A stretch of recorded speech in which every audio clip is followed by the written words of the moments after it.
Hello, my friends. My name is Darren Gerdes, and this is the Daily Brief. 1,260 Russians off the battlefield. It's just been over 1,000 for pretty much every day this week except for one or two, and it's been significantly north of 1,000 for this period of time. And that's important, and I'll show you why in just a moment. Okay, 5 tanks off the battlefield, 22 armored combat vehicles, 30 artillery pieces, 64 vehicles and fuel tanks. So, when we look at the losses, though, we look at Andrew Perpetua as well, and it's about evenly split. So not such a great day for Ukraine in that sense. But there's something more to this piece of the puzzle that I want to focus on. So Russia's lost 482,290 troops since February 24th, 2024. That's what I was showing you here. And I was thinking about that. I don't know why, but the number only registered with me when I saw it in a different article here. And I thought, oh my, 482. They'll be at 500,000 losses by June 1st, won't they? And then I did some math. So 482, let's think about that. It's the 12th today, Sunday, May 12th. Happy Mother's Day. So it's the May 12th,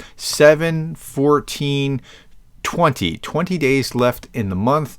And if you look at 500,000 minus 482, there's 18,000 left out of that equation. And 18,000 out of, when there's 20 days at 1,000 a day, that's going to be, June 1st, they'll be at the rate they're going before June 1st, they'll be at 500,000 casualties. And it's mind-blowing to me. Okay, Russian forces attempt 5 assaults on Krynky, Ukraine's general staff said. So where's Krynky? Krynky's down here. This was a month ago in Krynky. Now, that's just below the river down Kherson. And this was a month ago, and this is This is today. A month ago, today. Look right here, and you'll see the only real movement has been this very, very slight movement. Month ago, today. Okay, so, it's at somewhat of an impasse here for now. Russian forces are tied up there, while Ukrainians aren't making any progress. They're keeping Russian forces stuck there. Okay. Russia says it captured 5 villages in Ukraine's Kharkiv during a surprise ground offensive. Now, this is how Russia's carrying this in their media, and it's being essentially repeated. So the Ukrainians were not surprised by this at all. They knew exactly what was happening. They moved their forces. The Russians knew that the Ukrainians were moving their forces. The real question is, why are they doing it? Are they trying to attack Kharkiv and take the city? Probably not. It's a city of 1 million people, and they would need double or triple the force in order to take and capture and hold the city of Kharkiv. I don't see that. Are they doing it as a feint? Are they doing it as a way to draw forces away? Are they doing it as a way to test the lines? We don't know that, but yeah, they may have done some damage, and they clearly did do some damage around in the villages around between the border of Russia and Kharkiv, but again, it's a little bit overblown here. Okay. Meanwhile, Euromaidan Press says Russia makes limited gains in Kharkiv Oblast, likely to distract Ukrainian forces. Russian offensive in northern Kharkiv Oblast is not aimed at seizing the city of Kharkiv at this time, based on report size of the units. I can't see any reason or any way that they would be trying to actually take the city. Trying to destroy the city? Sure. Trying to take it? I just can't see it. Okay. Kyiv conducts these attacks, and I'm not going to say this word that starts with a T because you know how YouTube is a little bit finicky. I'm not going to say the T word. Against Belgorod, Ukraine targeted residential neighborhoods using a Tachka ballistic missile, as well as an Olka and Vampire rocket launchers, the ministry says. Kyiv conducted cross-border again, I'm not going to say the word attacks, on residential buildings in the Russian city of Belgorod using these missiles, the defense ministry said. Okay, that's their claim. How factual it is an open question. Belgorod region governor said earlier that an entire section of an apartment building from the 10th floor to the first floor collapsed as a result of a direct hit using the Ukrainian bombardment of the city. According to the Russian acting health minister, 17 people have been hospitalized. There has so far been no official data of the number of fatalities. Russia's investigative committee has said that a criminal T, you know what, you can see what I'm saying here, case was launched against the following the strike on the apartment block. They talk about these cross-border T attacks, and I'm going, for the last 2.5 years, more than 2 years, they've been doing these cross-border attacks in the same way. And so if you're going to just be fair about it, then what Russia's doing is exactly that. And now this, I don't think, was what they're claiming it to be. Russia seeks to blame Ukraine after building entrance collapses in Belgorod.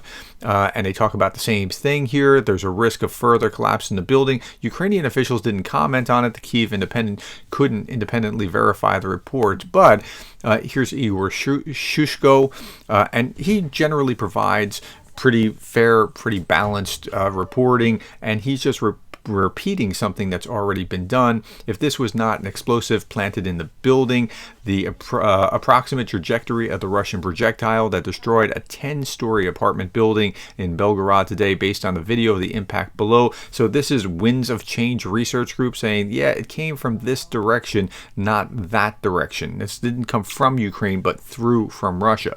So that's an open question now. What's happened? Anton Gerashenko says during the Russian escalation of military operations in Kharkiv region, there was an explosion of a residential building in Belgorod today. The entrance of a multi-story building collapsed, dozens of people were injured, and there are also dead. It's highly probable that this could have been a fallen FAB from a Russian airplane which was on its way to attack Kharkiv, as has happened many times before. And this has happened a number of times before. Just in March to April this year, Russian forces dropped over 20 bombs on Belgorod region and other regions. Okay. He also says, he goes on, he says, I also admit the possibility that this could have been a Russian provocation to justify the shelling of peaceful Ukrainian cities and increase escalation. Officially, Russian authorities said it were fragments from a shot-down missile. But a fragments from a shot-down missile, it doesn't seem like it would do that kind of level of damage. So I'm not sure that that's what it is. But the Kremlin doesn't seem to care about the lives of both Ukrainians and its own population. And I think that's a fair statement, not nearly to the degree that Ukrainians care about the lives of their population, at least. Okay. Next story, Ukrainian forces successfully attack a Lukoil Refinery in Volgograd, Russia. They've hit this one before, a little bit about it.